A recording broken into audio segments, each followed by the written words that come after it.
Hey guys, how are you all? Today we are back with another blazing Naruto story. If you enjoy, then please like, share and do comments. And also check the description to original creator of this beautiful creation. Sakura-chan. Naruto's voice was blood-curdling as his hand snapped out in a futile attempt to save her. His deep crystal blue eyes were filled with fear, something she had never seen in him before. His chakra focused all into the soles of his feet, but he wouldn't be able to do that for long. He was too worn out from the battle. Sakura threw her hand up and their palms grazed each other. A small flicker of hope, maybe, just maybe. But the hand on her ankle furiously ripped her away. The last thing engraved in her mind was Naruto's eyes, so pure and blue like the color of the sky after a storm. Sasuke pulled her down into the cavern, towards her inevitable demise.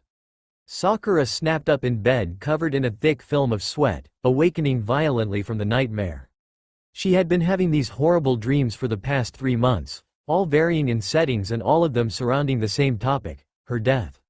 Sakura slowed her breathing down, hoping that her fits didn't wake her neighbor. Her apartment was of a middle-class modern architecture, but the walls weren't exactly soundproof. So she would need to keep her voice down, no matter how much she wanted to scream. Her heart gradually slowed its pace down to a steady beat and Sakura wiped her sweaty brow. She sighed to find that her sheets and her clothes were once again soaked in her sweat. Frustrated and still horribly tired, she bundled the sheets into a soggy cotton mess. "I can't keep this up." She quickly changed her sleepwear and a groan escaped from her mouth as she threw her sheets and clothes onto the empty line dangling outside from her window, the usual routine these past few months. Thankfully there was a strong wind blowing through Konoha tonight. This was almost as embarrassing as when she used to wet her bed sheets when she was 7. The kunoichi still got crap about it from the stupid Ino pig every now and then, even though she and her friends were well past childhood. Sakura would be turning 20 in the next few months. Now that she had thought about it, the only one that would stick up for her whenever Ino, or anyone for that matter, brought that up was and still is Naruto. He would have just smiled his wide boyish grin and said, "That's all right, Sakura-chan." Sakura-chan. She snapped up from her thoughts, her head hitting the top of the window. She held in her scream by clamping her teeth on her tongue. The familiar metallic flavor of her blood invaded her taste buds, leaving an unpleasant, tangy residue. She looked out of her window to see Naruto looking up at her with the most quizzical look. "Nay, Sakura-chan? What are you doing up so early?" Sakura clenched her fist tightly, restraining herself from punching another hole into her apartment. Her super already wasn't too keen on having a shinobi like her living in his apartments, but she was a stable resident and no one in their right mind would pass up a reliable income. Though, she couldn't blame him for being wary about having a shinobi as a resident. They weren't usually as reliable with payments as Sakura was, considering they would be gone for months at a time on missions and sometimes not get a mission for weeks on end. But with Sakura working at the hospital, she could count on a steady income. And being a Junin didn't hurt, either. "I could ask you the same question," she muttered, pulling on the clothesline so her garments caught the strongest part of the wind. She looked to the clock to see the time, 1:30 a.m. Seemed to be that these nightmares were waking her up earlier and earlier. Her characteristic emerald eyes looked back down at Naruto and Sakura sighed. "I couldn't sleep." She couldn't tell him about her dreams. He wouldn't understand Kami, Sakura couldn't understand herself. In her dreams, it wasn't always the Uchiha bringing about her demise, but he had been quite a bit of a main character in the past few weeks. Sasuke, the Uchiha, had stumbled through the gates of Konoha with wounds cascading all around his body. Even though he was in such critical condition, Sakura would never forget that smile of pure relief. It shocked her to see the self-proclaimed Avenger act so childlike. Even when they were younger, he would never have shown such adolescent-like happiness. It took a month for all of his wounds to heal, and he always had a close eye kept on him by the Hokage and her apprentice. Finally, he told his old teammates during one of their regular visits that he killed his brother and that it was the most wonderful and the worst moment of his life. He said little since then. But it's not like he spoke that much to Sakura anyway. The Uchiha had since become a Chunin. But Tsunade Shiso was extremely reluctant to let him advance to Junin despite his obvious skills.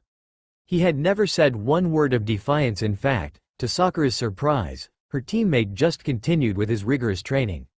It seemed she wasn't the only one that Naruto had affected over the years with his incessant willpower. It was amazing to Sakura that her feelings for the Uchiha had waned through the years. Sure, there were those small moments where she would catch herself looking at Sasuke, thinking, what if? But then reality would come smacking her in the face. It was only too obvious that he would not love her the way she wanted to be loved. And over the past several years, she learned to stop liking him and was learning to love herself first. Sakura blinked away her thoughts and looked to the Uzumaki to see a smile curve his lips, his eyes smoothing under the moonlight as if in knowing. In the past 8 years, Naruto had grown as a shinobi, Junin since last year, alongside her, and as a man. He of course still had his moments that make Sakura want to punch him in his frontal lobes, but for some reason, that just made him much more fun to be around. Naruto matured greatly thanks to his years of training with Jiraiya and his daily training that even rivaled that of his dark-haired friend. Sakura would spar with him every Friday, and it was thanks to him that she passed her Junin exam. If he hadn't given her pointers, she'd still be Chunin. Sakura's eyes scanned Naruto's body, taking in his tall frame and lean muscles. Sometimes, to Sakura's surprise, when they were resting after their training together, she would catch herself staring at Naruto's body. She didn't know what to make of it. Maybe because he and Sasuke were the only guys her age she was around all the time. But she never really stared at Sasuke like she would Naruto because the Uchiha would catch her and call her on it. So either Naruto didn't notice or didn't care. It wasn't as if Sakura hadn't seen a naked man before. She was a medic nin, so of course she was familiar with the anatomy of the human body. But that was for science. She had never, in all of her life, touched a man that way before. It made her blush just thinking about it. Sure, she had been kissed before once or twice, and neither of them memorable, but she was still a virgin. And it seemed her friend Ino would never let that go. Sakura, tonight, we're going to get you laid. Ino, please stop it. I don't want to have with some drunken man I don't even know. Well then let's grab some man you do know. Ino. Sakura, you need to stop holding onto your damn virginity like it's a precious flower. Believe me, once you get it over with you'll be cursing yourself blue that you've waited so long. Hey, how about Genma? He'll do anything with tits and a. Ino. Okay, how about Neji? No, 1010 would kill you. Lee? I would never forgive you. If not Sasuke, then. Oh, how about Naruto? What? Yeah, that's perfect. I'm only too sure that he's still a virgin. God knows he's still head over heels for you. It's only perfect to do it with him. Ino, you know I don't like him that way. Are you sure about that, billboard brow? What are you talking about, Ino pig? Of course I don't think you even notice yourself. Sakura shook her head of the disturbing memory and looked back to the Uzumaki. Do you want to come with me? Naruto said simply, ignoring the fact that they were both awake at an insane hour. Naruto, the kunoichi contemplated his words. She had work at 6 and from the looks of last night, it was going to be another 18-hour shift. But she wasn't going back to sleep at this rate anyway, tired or not. Okay. The smile that came across his face could only be described as pure happiness. The pink-haired woman smiled as she jumped out of her apartment window and landed softly onto the ground next to him. So why are you out so late, Naruto? Naruto. What is it? The orange and black-clad shinobi looked stunned. What was he looking at? Sakura-chan. Your clothes. The lightest shade of pink-colored Naruto's cheeks forced Sakura to look at herself. She had on a tank top with thin straps, and a pair of okami. She looked back up to see the tiniest start of a nosebleed on her friend's face and instantly she reacted. With a swift punch to the blonde's cranium, Sakura growled, "Pervert," and jumped back through her window. She raced to her dresser, yanking open one of the drawers and pulling out a pair of sweats. Usually when Sakura got home she was too tired to take a shower, so she would strip her clothes down to her underwear and just sleep in them, leaving the shower till the morning. She never had an incident like this before because she was generally lucid enough to put some pants on. But with those dreams running through her mind, it was hard to concentrate in most situations lately. Thanks to her absent-mindedness, Naruto just got a poster shot of her rather scantily designed panties. Black lace with roses all along the sides, a gift from Ino. Make good use of those, billboard brow. Those babies are not for only you to look at. Sakura fought down a blush as she met back up with Naruto, who thankfully had regained his composure, but had a somewhat sheepish look on his face. Gomenasai. He cleared his throat and began to walk down the street, saying nothing else about what happened. Sakura followed along, thankful for his ability to move on from one topic to another. While she kept her eyes on the ground, Naruto's blue orbs drew upwards. He lifted his arms and rested them behind his head in a gesture very similar to their old sensei, Kakashi. Sakura smiled lightly about the traits Naruto picked up over the years. It was amazing how strong both he and Sasuke have become. While Sakura herself had turned into quite the elite ninja, she knew that when in a fight against either of the two, she would lose. She wished that she could surpass them. And even with Sasuke legally as a Chunin, there was no doubt that his level was Junin status ranking to that of Anbu. But there was no way Tsunade Shiso would allow that. Not after what he did to the village. He nearly killed Naruto and Sakura in battle. So why are you out here? She broke the silence between them in an attempt to snap her mind away from her thoughts. She knew they would eventually lead her back to her nightmares of death. Couldn't sleep. Sakura nodded softly at his answer but pondered his real reason for being out here. Naruto was the heavy sleeping kind of shinobi, unless something provoked him to get up. Like someone's death, or ramen. But nothing else short of that could really make him wake up. As if on psychic cue, do you want to grab some ramen? Is Ichiraku open this late? They're open till 5 in the morning on Fridays. People from the bars drink late and eat late. Leave it to Naruto to memorize the hours for his favorite ramen shop. He probably can draw an exact blueprint replica of the establishment having been there so many times. Sakura nodded in agreement and a wide toothy grin sprouted on the shinobi's face. Alright, he grabbed Sakura's hand and hauled her off to Ichiraku. Have you seen Kakashi-sensei lately? Sakura sipped idly from her cup of green tea, her thoughts straying to her former sensei. Last time she saw him was at the local bar during her birthday. I heard that he's on an A-rank mission escorting some spoiled son of a bitch politician. Sakura nodded. Of course, the Junin never liked hanging around for long, doing nothing. Come on, baby, let's stop and get something to eat, a voice barked from behind the two ninja. Sakura felt her skin ripple in annoyance of the disturbance. The lack of manners today irked her to no end. The man entered and took a seat next to Sakura, gesturing to his companion to take a seat beside him at the open-air restaurant. Sakura looked away from the man and focused on her drink, hoping he would eat quickly and leave. Oi, Tucci, 2 bowls of your pork ramen. The disgusting man belched and Sakura opened her mouth to yell at him, but she froze. Hey, billboard brow, what are you doing here? Ino walked towards her, stumbling along the way. Thankfully she caught herself on the bar top.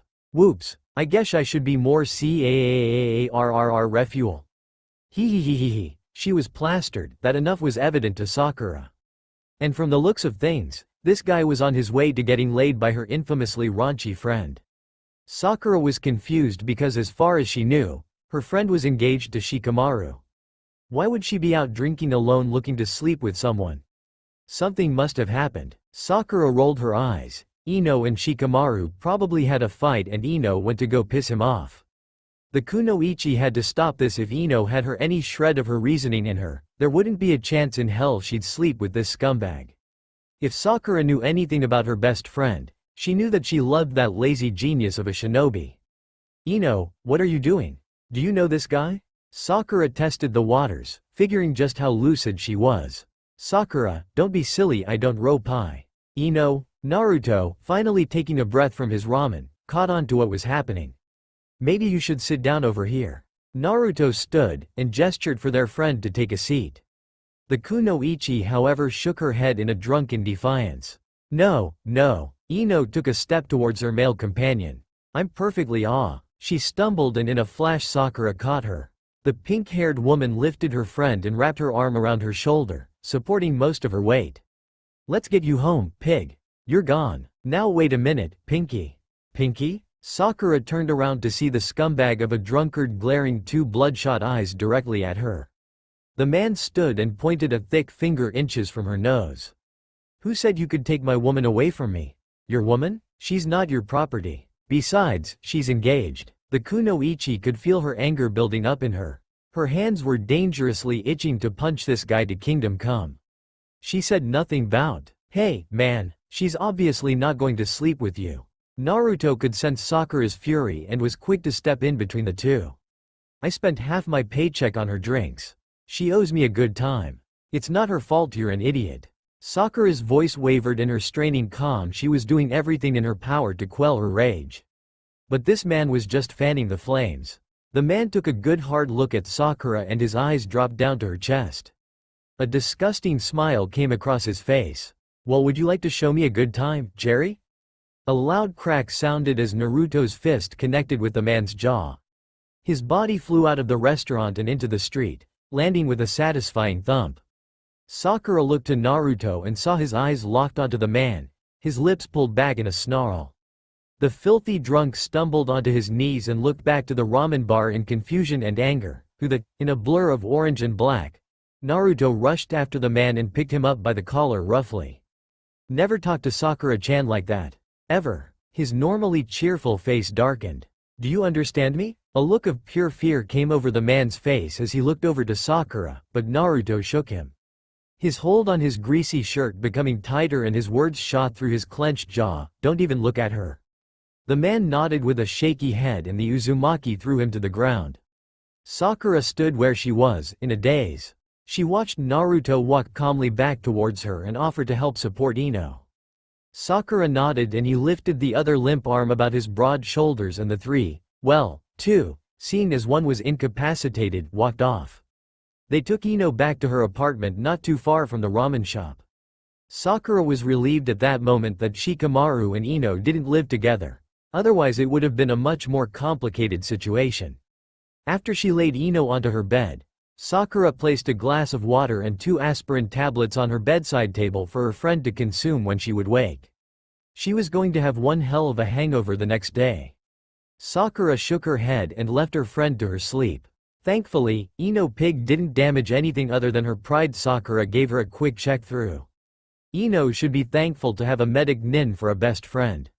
Outside, Naruto waited patiently, a calm look on his face. He looked up and smiled widely at Sakura once she stepped out of Ino's apartment. Do you think Shikamaru will be mad? The pink-haired woman took a deep breath and shook her head. No, as much as he puts up a disinterested front, he really does care about her. She could pretty much get away with murder if Shikamaru had any say in it. A silence spread between the two. Sakura moved to take a spot next to Naruto, sitting atop the railing of the porch. Ino lived on the 3rd floor, and to her right, the kunoichi could see Ichiraku with its lights still buzzing with life and drunk customers. Sakura looked over to Naruto. Why did you do that, Baka? Naruto cocked his head to the side and a confused look came across his tanned face. Do what? You know very damn well what I'm talking about. Her lingering anger was piling up once more because of his stupidity. He was infuriatingly dense. I was only defending you, Sakura-chan. That guy was a complete bastard. His sincerity broke through Sakura and she sighed in defeat. Naruto made it so hard to be angry at him sometimes. Of course there were times she wanted to rip his throat out, but it just seemed like Naruto knew how to push the right buttons to piss her off or to make her calm. She could swear that he did it on purpose.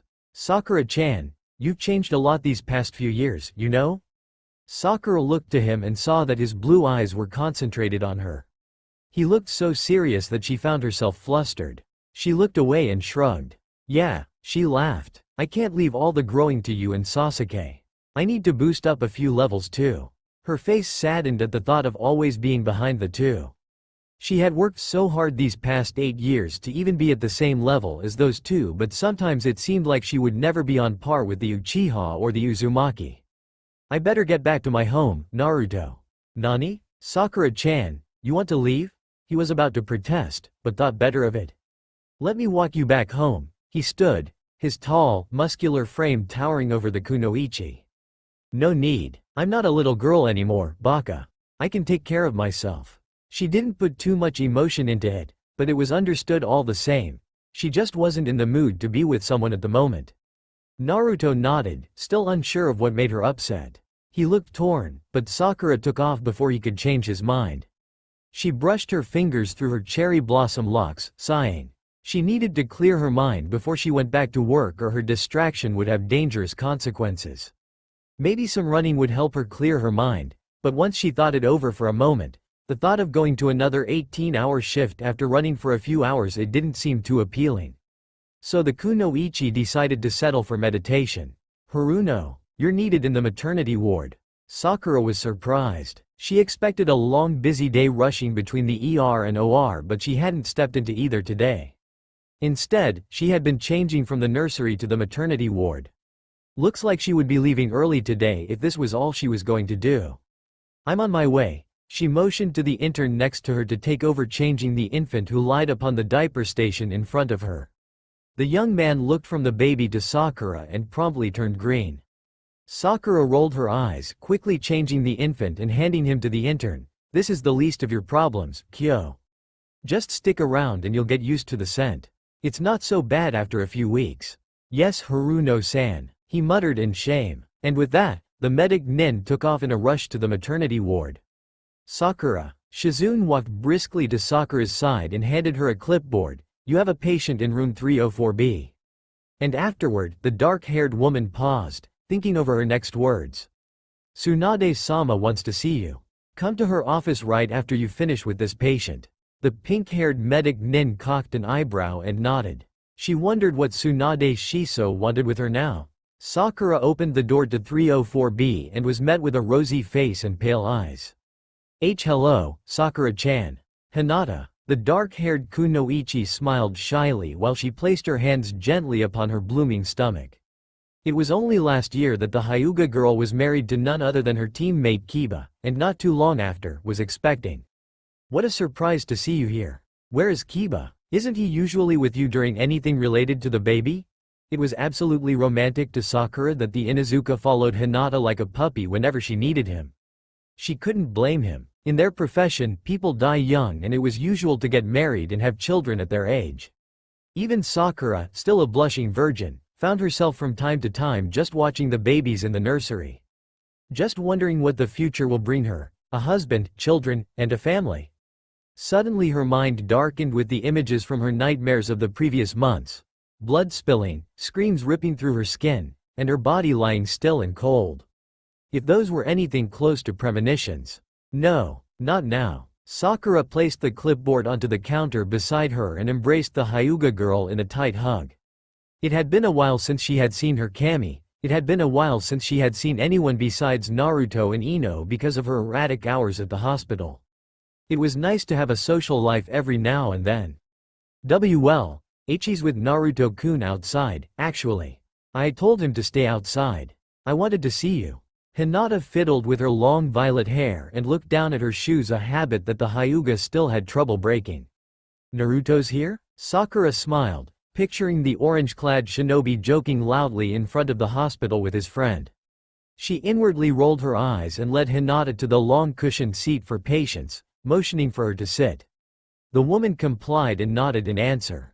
He's supposed to meet the Hokage soon. Sakura's eyes slightly widened. So Tsunade Shiso called for the both of them. Something must be up. Alright.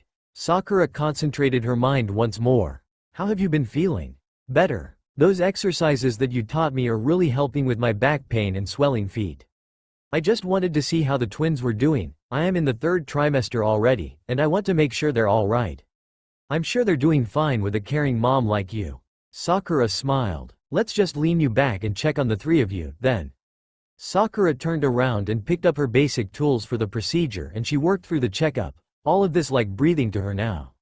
She enjoyed her job so much, helping people in all stages of their life. So many of her friends have moved into the marital phase of their life that she felt like she was 12 again, walking behind Naruto and Sasuke, watching them rise to their potential. She was the bud of a flower again while everyone else was in full bloom. Sakura sighed, pushing her thoughts away. Sakura-chan, I guess Tsunade-ba-chan wants to see all 3 of us, huh? 3? Sakura looked behind Naruto to see the dark-haired Uchiha leaning against the wall of the entrance to Tsunade Shiso's office. This must be a mission then, Sakura thought to herself. Well, it would be a nice change of scenery. She hadn't had a mission for a good 3 months, and every now and then her body would itch with the sense of wanderlust. Hey, Teme, this should be a good change of pace, right? What do you think we're gonna do? Do you think we'll be going anywhere interesting? I hope it's past the border. Naruto gasped. Maybe we're going on a secret mission to retrieve a jewel from some drug lord in the Bear Country. Calm down, Dobi. Your imagination will kill you. Sasuke walked towards Sakura and Naruto, his dark eyes roaming disinterestedly over the pair. Suddenly the doors to Tsunade Shiso's office opened, and a frustrated-looking Shizune stood to the side of the entrance. You three come in now. Oh no. Sakura looked from Naruto to Sasuke. Both took in the assistant's appearance, but did not let it get to them. Sakura walked in, side by side with the two, and stood before a grim-looking Hokage. Close the door, Shizune. The blonde-haired head ninja spoke in a firm voice. There was a silence that elapsed in the room, covering Sakura's ears almost painfully. I wanted this to seem like a normal meeting, so as not to bring any special attention to it. You three are here for one reason and one reason only. It was at that moment Tsunade-sama took a pause to look between the three of them, her brown eyes sharpening when they rested on Sasuke. Protection. Her face darkened as she pulled out a scroll and handed it to Naruto. You are to get to your destination as fast as you can, as quietly as you can, and come back successfully. I will not go into any further details. You're to memorize that scroll and burn it. You leave in 2 hours. She sat down in her seat and took out a large dark bottle and a small glass. Sakura could already sense what was coming, so she bowed immediately and motioned for her teammates to follow. Tsunade was in one hell of a mood, and she was about to drink her weight in sake. The kunoichi cringed at the memories of when her teacher would become much more aggressive during their training due to her drunken state. Sakura stood next to Naruto with Sasuke on his other side. All three were staring in disbelief at the scroll. Naruto rolled the scroll back up and threw it against the nearest tree. I don't get it. What's so top secret about this crap? Sasuke growled through his clamped teeth, and Sakura inwardly groaned. It seemed to be that Tsunade Shiso had lost another bet, and the price was to escort a caravan to the port near the border between Fire and River Country. A simple mission that could be done by genin ninjas. But apparently they requested Junin-level shinobi. Their goods were apparently of great importance to them. But all that was written on the caravan list were some flowers. Well, Sakura picked up the discarded scroll and looked at its contents once more. At least we get to see the ocean. She sighed in defeat. There was no other way to look at this except a wasted of a mission on high-leveled ninja. What was Tsunade Shiso thinking? Hey, you're right, Sakura-chan. Naruto suddenly brightened, and instantly that familiar toothy grin appeared on his face. We could stay a little bit longer there. She didn't say anything about coming back quickly. Just get there and come back successfully. Holy crap. For once, Dobi, you're right. Sasuke smirked as Naruto glared at Sasuke at the nickname he dubbed to his friend. A vacation, Sakura smiled lightly. She would love to have some vacation time for once. And from the looks of this mission, it was going to be a piece of cake. And she gets to spend her time with her teammates. What better way to get rid of the stress from work and her sleepless nights than going to the beach? Sakura smiled happily, knowing that this might be the start of a happier chapter. Hello, my name is Tama Nakamura. I hope we will get along during this journey together. Sakura shouldn't be angry. She should be calm, happy, and all those blissful emotions should be filling her during this simple mission. But Naruto could at least close his goddamn mouth. Although Sasuke was a little more discreet about it, it was clear that both men were staring at their new traveling companion, Tama. A beautiful woman of 23, with dark hair, dark, sultry eyes, and a body that Sakura would kill for. Sakura was by no means flat anymore, thankfully. She was a late bloomer, with her C-cup-sized chest and what she thought were obvious curves. But compared to this woman, she was as flat as a board. Tama had more curves than that of Tsunade Shiso, for Kami's sake. And she obviously had no problem with flaunting what she had. She wore a black halter that stopped quite a few inches above her navel, and long, black skirt with 2 slits that reached all the way up her legs. Hello, Tama. I'm Sakura, and these two are Sasuke and Naruto. Sakura kept her anger at bay. There was no reason to be mad at their charge, she had done nothing to them. However, once Tama was to turn around, the kunoichi would let her fists fly towards her teammates and give them a real reason to have their noses bleed. Sakura, is it? Tama's dark eyes scanned Sakura's body, instantly making her feel self-conscious. The pink-haired woman sighed and reassured herself that she was the experienced ninja here, and that there was no reason to feel inferior to this other woman. Even if she had made her two male teammates' jaws drop and noses gush with blood. "You're very beautiful." Tama approached Sakura and touched her shoulder-length locks lightly. "Interesting hair color. It is natural, no?" Sakura could feel both gazes from her teammates on her and she instantly wanted to punch them. She never felt so aggravated over something so trivial. She was acting the part of a jealous girlfriend and it was absolutely ridiculous. "Shouldn't we get going?" Sakura felt slightly uncomfortable with the woman touching her so freely. "Yes, I supposed we should." Tama turned around and led the three shinobi towards the wagon that they would be guarding. When the woman moved, the chain of miniature symbols around her hips made a light ringing throughout the air, drawing attention to the lower half of her body. Sakura took the chance to stomp harshly on both of her comrades' feet. They winced in pain and took the not-so-subtle hint that their behavior was not acceptable. "I'm sorry for the inconvenience. My father is ill and I am the only one able to read and write to do the transactions once at the port. This cargo really is important to my family, no matter how simple it may seem." The older woman walked towards the back of the cart and drew back the thin partition, revealing cases upon cases of foreign purple flowers. "My family and I make a living by selling the nectar of these flowers. They serve as a powerful potion. More specifically, it is used to attract the opposite." "You sell love potions?" Sasuke seemed incredulous, almost mocking the woman. "Yes." Tama seemed unfazed by the Uchiha's cynical tone. "My family is a part of a tribe of gypsies up north. We make most of our money in potions, fortune-telling, and belly dancing." There was a sparkle in the woman's eye at the last part and a small smile appeared on her face. Sasuke grunted and Sakura noticed Naruto wipe his brow and laugh lightly in response. Sakura rolled her eyes at the pervert. It was no surprise with the student of Jiraiya. "Baka, let's get going." Sakura wanted to get to the port as fast as humanly possible. It seemed that this so-called vacation was going to be giving her more stress than a double shift at the hospital would.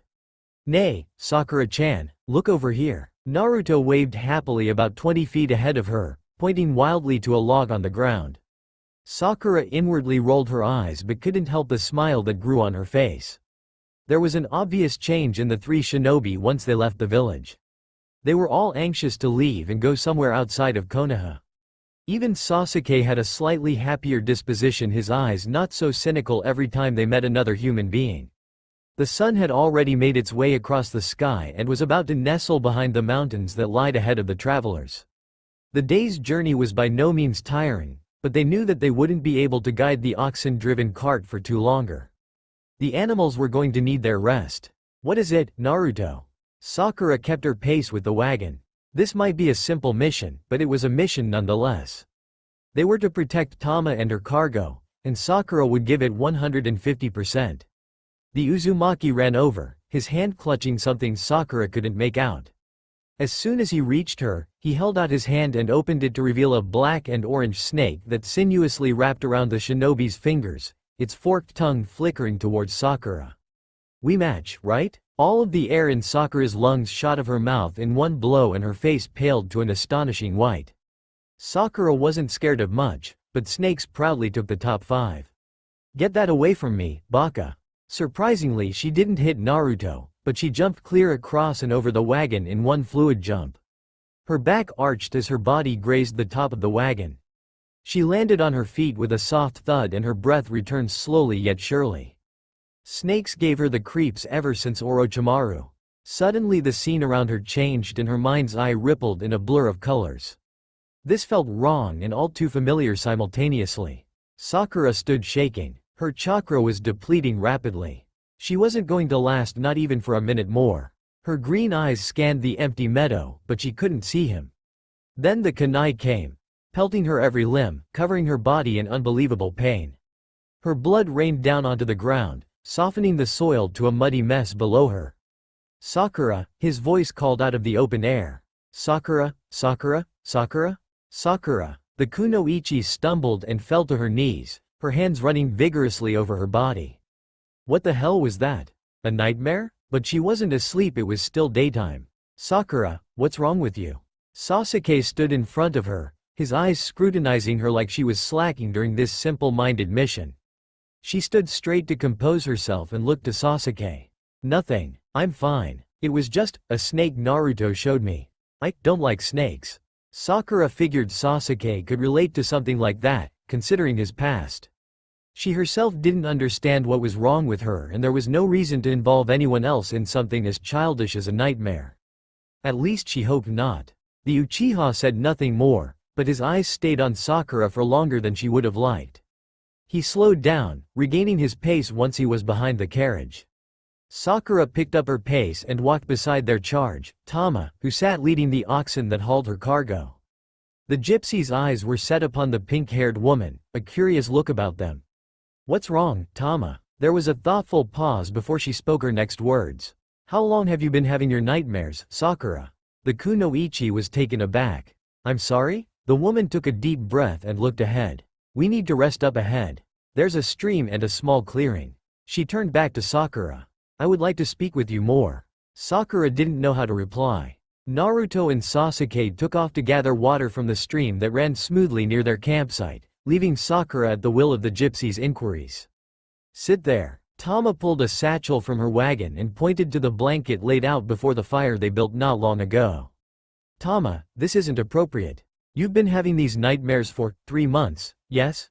The woman's cymbal belt chimed rhythmically as she led Sakura to the blanket and urged her to sit. All of a sudden, Sakura felt like the patient instead of the medic nen. Tama opened the satchel and pulled out a dark violet silk drawstring bag and placed it in front of her, along with a jar of foreign-looking powder. "How did you know that?" Sakura's eyes were mesmerized as the gypsy's hands mellifluously moved about, opening the small violet bag and pouring its contents into her hands. "Stones. It's what I do. Just as you know how to gain the strength of 100 men, I too can gain certain abilities." Sakura's eyes widened with Tama's insightful words. "These are holy stones." She held out the smooth, dark pebbles to view. "They have been passed down through my family for centuries. They will help me see clearly how to guide you. You know how to get rid of my nightmares?" She nodded. "A sprig of thyme below your sleeping head and maybe a small stone of amethyst, but first you must see why you are having these dreams. Then and only then will you be able to extinguish the negative energy that's surrounding you." Sakura watched the woman take a deep breath and she tossed the rocks lightly into the air. Her eyes opened, and at the same moment when the rocks connected with the ground, Tama scattered a pinch of the powder from the jar into the fire. The flames sparked into a brilliant white. The gypsy's eyes looked upon the stones and then to Sakura. "There is a change of path in your life, something you've seen, but never ventured. Do not be afraid, this will be your pillar of strength." Her eyes darkened suddenly. "However, something evil is searching for you. Protect what is close to you at all costs or all is lost." Tama closed her eyes and Sakura looked at the stones. How did she get all that from the way the rocks were laid out? "That is all I can tell you. The dreams should stop in due time, but to quell your fears take these sprigs of thyme and this amulet of amethyst. They will help ward off the nightmares and negative energies surrounding your dreams." Sakura took the dried flowers and the small pinkish rock from the woman and looked incredulously at her. "Is that all? The rest is up to you." The woman looked at the slightly disheveled pink-haired girl and smiled lightly. "Here." She reached into her satchel and pulled out a small peach-colored fruit. "Eat this. It will help you." "How? With my dreams?" "No." Her eyes sparkled. "With the other situation." "What other situation?" "Sakura-chan, is the food done yet?" Naruto ran up to 2 women and Sakura hastily put the objects into her pouch, praying he didn't see what happened. Sasuke followed behind and noted the stones that were laid out between them. "Doing a reading?" He looked to their charge. "I was rather inclined to do a reading for her." Sakura sighed inwardly. Tama wasn't going to say a word about what happened. Silently she thanked her, their eyes meeting knowingly. "Here, Sakura-chan." Naruto handed Sakura a small cup of water and the kunoichi gratefully took it, consuming its contents quickly. She promptly got up and moved to serve the fish they caught from the stream. "Dobi, there's only 3 cups. Go get another." But the blonde looked around to see that Sasuke didn't have a cup to drink from. "I should have some cups in the back of my wagon if you wish me to get one." Tama made a move to get up, but Sakura stopped her. "No, I'll get it. It's right in the back." The woman nodded in response and Sakura made her way to the carriage. She pulled the partition back and reached into the dark wagon, feeling around for a cup. There were so many things back here, how did Tama find anything? Finally her fingers found a simple short brown mug and she pulled it out. Nay, hurry up, Sakura. Sasuke's getting cranky. You know how he gets when he's thirsty. Well, maybe if Teme here didn't forget how to count to 4. What did you say, bastard? Naruto took a large bite out of his fish. Shut up. The both of you. Hey, where did Tama go? Sakura handed Sasuke his cup and looked around for the gypsy. Naruto looked the pink-haired ninja, his mouth full of food. Fi hant ru ta frane. Strangely Sakura understood what he said. Tama probably went to wash. That sounded like a good idea. I'm going to go to the spring to bathe. She whipped her head to the two of them, her eyes sharpening. If I even smell one of you near the two of us, you'll lose a limb. Sasuke nodded, his eyes rolling as he took a drink from the mug Sakura got while Naruto's cheeks reddened. Sakura-chan, I wouldn't dare. Sakura's glare intensified, stopping his protest. Okay, Sakura-chan, it's nice to be clean once in a while, am I right? Tama rinsed her hair in the cool water. Sakura nodded, dunking her entire body into the water and opening her eyes to see some fish swim by. The river was so clean and fresh. Sakura heard Tama's voice from above the surface and she stood to look at her. I'm sorry? She inquired. Were you able to find the cup? Tama stood at the edge of the water wrapped in her robe, running her fingers through her hair. Oh, yes. I got him some brown mug. Sakura got out from the river, drying herself off before she wrapped her thin, but well-absorbing travel towel around her. Brown? Sakura looked up to see Tama's dark eyes widened in shock. What's wrong? Sakura, that mug wasn't. Sakura Haruno had never pictured herself in this type of situation. In all of her years as a ninja, she thought there was a higher chance of dying. But there she was, sitting on her bed, waiting for Ino's reaction to this shocking secret. You're pregnant, Ino repeated more to herself than to Sakura it seemed. The pink-haired kunoichi's hands held tightly onto her sheets, nerves getting the better of the situation. Hearing those words from someone else made it all seem too real. There was something growing inside of her, and that something that would eventually become a living human being. It would walk and talk, smile and laugh, scream and cry. They would have a name, hopes, fears, and… Sakura, calm down, you're starting to hyperventilate. She felt Ino's hand rub her back in slow soothing circles, relaxing her. Sakura began to laugh, though her tears were still fresh and running.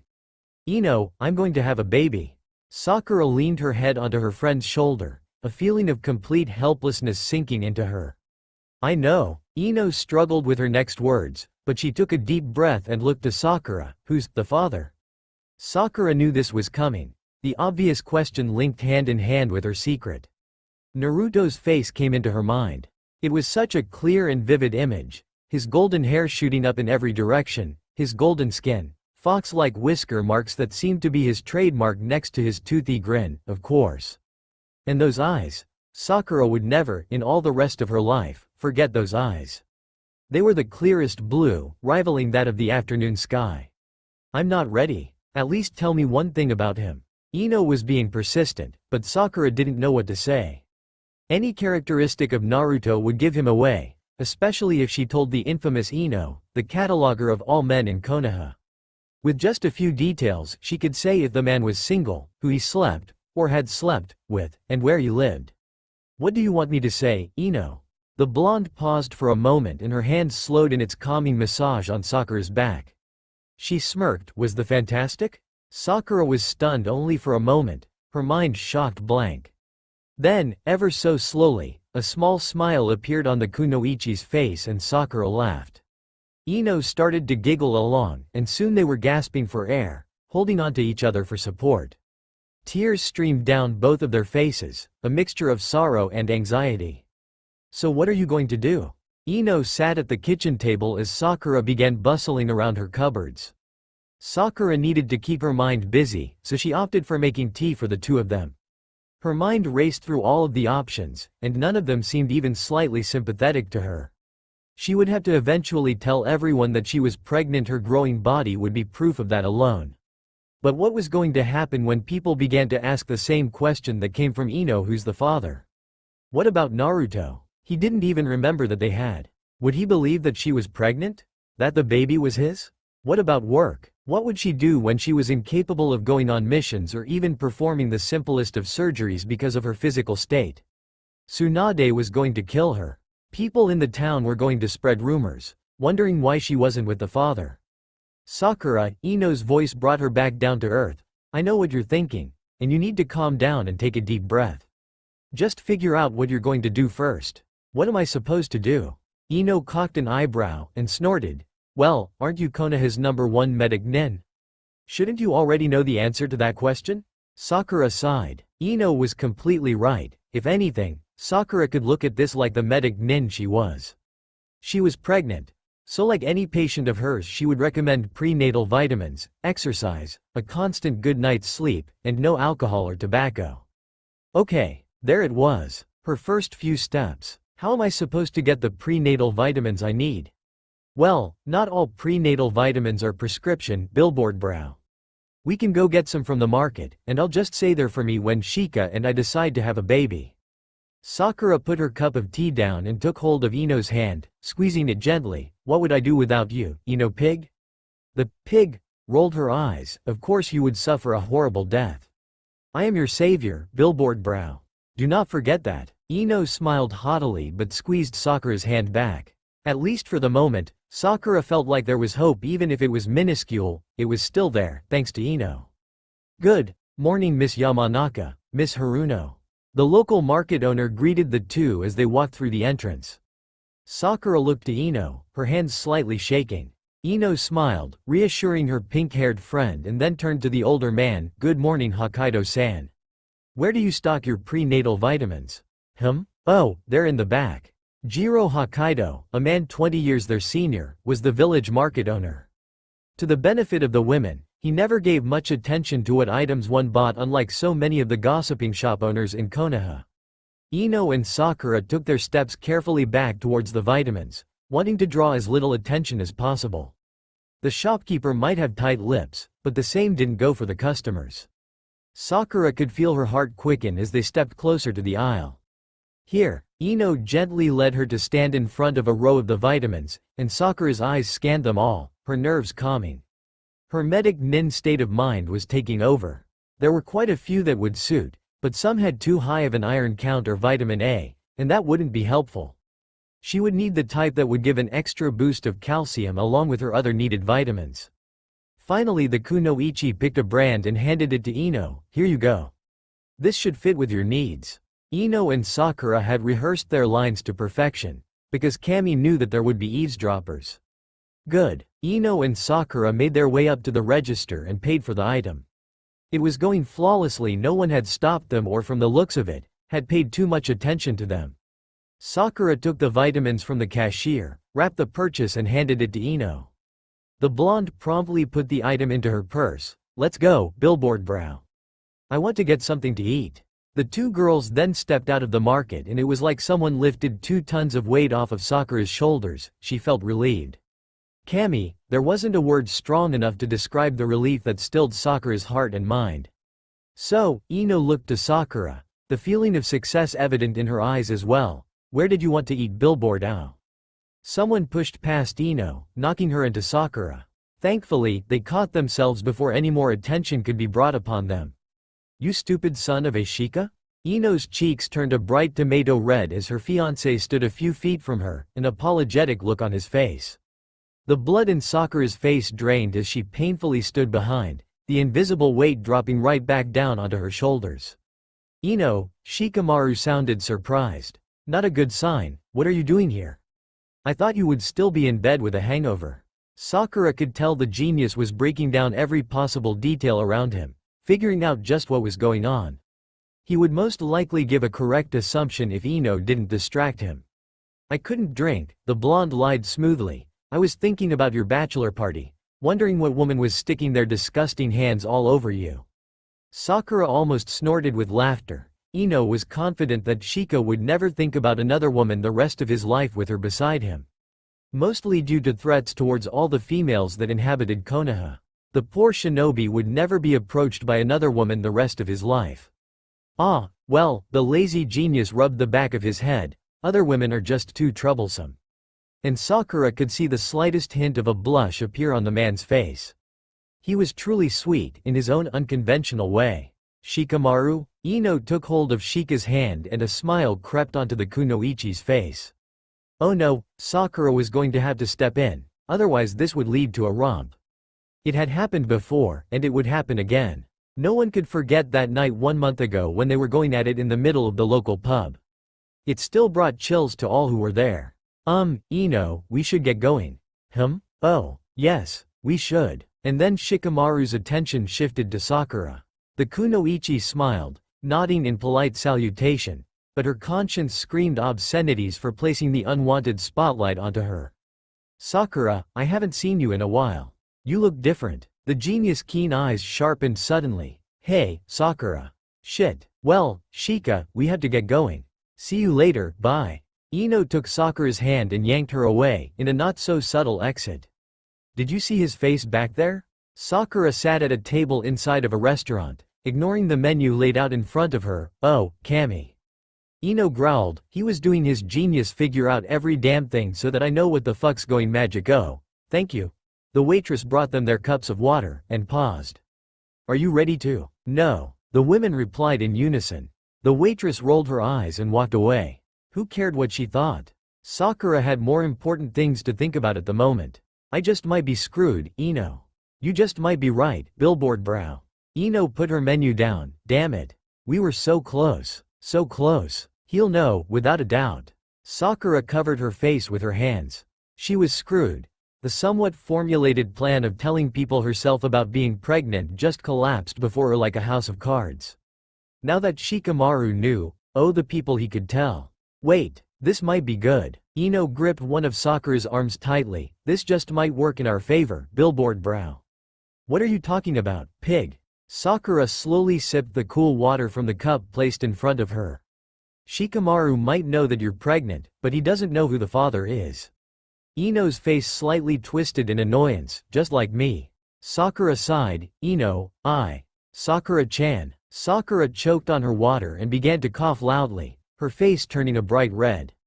Ino looked at her for merely a moment, a dazed look on her face. Then suddenly, no fucking, Ino clamped her mouth shut, though her eyes were still as wide as saucers. Ino tossed Sakura a napkin and moved to sit right beside the coughing kunoichi. Ino gripped a handful of Sakura's shirt, yanking on it. You have some explaining to do, Haruno. She whispered right into the kunoichi's ear, but Sakura was more preoccupied with someone else at the moment and chose to ignore the pale blonde's words. For now, the Uzumaki came in and paused at the entrance. Sakura noted that the shinobi had the dagger Tama had given him during their mission strapped to his belt. It reminded her of the amulet she received and the coin their other teammate had gotten. And almost immediately, like a cruel joke, Sasuke walked in, followed by Choji, Kiba, Hinata, and Shikamaru. If it were humanly possible, Sakura's face turned a paler shade of white. This was not going to be her day. Sakura-chan. Naruto sat down across from her at their table while the rest followed suit, sitting in their own spots. Shikamaru took a spot next to Ino, his eyes locking onto his fiancée's. The pink-haired woman could only imagine what was wordlessly passing between the two at that moment. Man, I'm hungry. I haven't eaten in 2 whole hours. Choji sat down at the table, grabbing one of the menus, his eyes scanning its contents. Waitress. Here, Hinata, let me get that chair for you. Kiba pulled back one of the chairs for his very pregnant wife and Hinata blushed, nodding in thanks as she sat down. Nay, Sakura-chan, what's wrong? You look like you ate a bad bowl of ramen. Oh, I've had those pains before. Choji chuckled. Oh, and nothing, Naruto. The pink-haired woman mumbled, I'm perfectly fine. Really? Sasuke smirked, taking a seat next to his orange-clad teammate. He seemed to be enjoying her small panic attack. You do seem a bit odd. Sakura's eye twitched in annoyance. Her infamous anger was triggered. It's none of your business, Sasuke. She grabbed her cup of water and downed the rest of its contents. Stupid Sasuke's damned intuitiveness was not helping the situation. Sakura would need to keep her wits about her. Never mind that Naruto sat 2 feet from her, oblivious to damn near anything. Or that Shikamaru might have told all of these people of his suspicions. There was no way in hell she was going to let anyone find out. The The Uchiha cocked an eyebrow, clearly not convinced. I need to go freshen up. Ino stood up and looked to her side. Sakura? Her eyes glinted with her hidden words. You are coming with me right now whether you like it or not. The kunoichi stood up and followed her friend, wondering what she was going to do, or how she was going to explain anything. I can't believe it. Ino laughed so loud, Sakura was sure that they could be heard. Ino, keep your voice down. I can't, Ino chuckled, but lowered her voice as asked. I can't believe you did it with that idiot. You really? She gasped for air between her muffled laughs. He's father. He's the fath. Sakura clamped her hand over Ino's mouth. Keep your voice down, pig. I don't want anyone to. Damn it. Sakura could feel her eyes stinging and her voice going hoarse. She was about to cry. MPHRHPHM. Ino moved the kunoichi's hand away and clarified herself. Sakura, I have two things to tell you. One of them you might not like, well, you might not want to hear either, but that's beside the point. You need to tell him. And second, what made you change your mind on guarding your precious flower? Sakura was distraught. Ino was already knee-deep, so she might as well dive the rest of the way into this ocean of madness.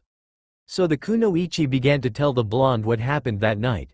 Starting with the gypsy and ending with Naruto's mental lapse of their time together, she told her story. And through it all, Ino said not one word, though her facial expressions compensated well enough. Her anger was evident by the end. Ino, please, it's already hard enough for me to tell you this. And it was. It took Sakura all of her strength to tell Ino about Naruto, but in a strange way, she felt better. Now that the pig knew about Naruto, she could help Sakura avoid. Avoid? Was that what she wanted? To completely ignore the Uzumaki? Sakura ran shaking fingers through her pink tresses. This was all too much, too fast. We need to get out of here, billboard brow. But I'll only tell you this one more time. You need to sit that idiot down and tell him what's going on before he hears it from someone else. You won't. No, Ino shook her head. I would never do that to you. As much as you piss me off sometimes, you are still my best friend. But think this through, billboard brow. You're going to be growing, and people will question you, and if you don't answer, rumors will spread. They'll look to the men closest to you. Sasuke, Kakashi, Naruto. It's going to be messy either way, but Sakura never thought about it that way, and her heart dropped. I had to tell him, don't I? Ino didn't reply, because she didn't need to. There was no other way around it. Sakura was going to have to tell Naruto that they were going to have a baby. But first she needed to convince him that they had. Sakura? What is it, Ino?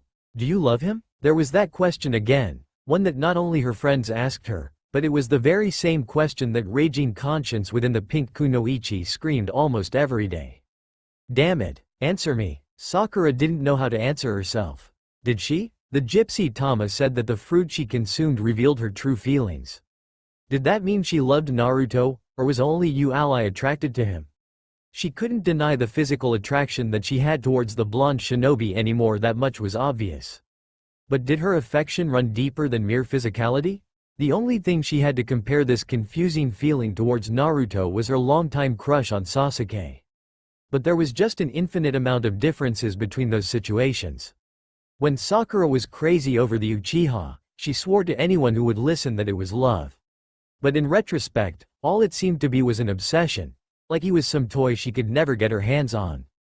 The pink-haired woman felt ashamed after all her wasted years, pining over a man who would never love anyone.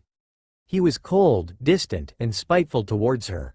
Then there was Naruto. Sakura had never been treated so well by a boy before. She never knew what to make of him. As a young ninja, he would constantly talk to her, interrupting the kunoichi's Sasuke-themed fantasies, so she dubbed him as loud and annoying.